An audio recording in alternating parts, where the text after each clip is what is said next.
How to make a poll on your Instagram story on Android. This tutorial shows you how to add a poll sticker to your story in just a few steps. First, open the Instagram app on your Android device. After that, tap on the plus icon at the top left of the screen to create a new story.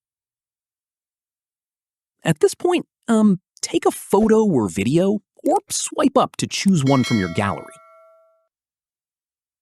In the next step, once your photo or video is ready, tap on the sticker icon at the top of the screen. From there, let me show you. Search for poll in the sticker section. Following this, tap on the question field and type in your poll question. Once done, tap on the yes and no options below to customize your answer choices. You can change them to whatever you like.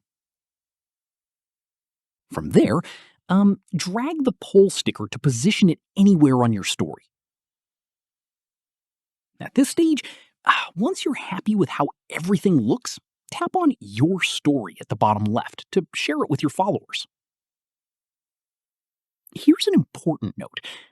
To see how your followers are voting on your poll, swipe up on your story while it's still active, and you'll see a breakdown of the votes in real time. Finally, keep in mind that polls are only available for 24 hours, along with your story. Once the story expires, the poll results will no longer be visible, so make sure to check them before they disappear. And that's it. If this guide helped you make a poll on your Instagram story, give it a like, subscribe for more Android tutorials, and tap the bell icon for updates. See you in the next one.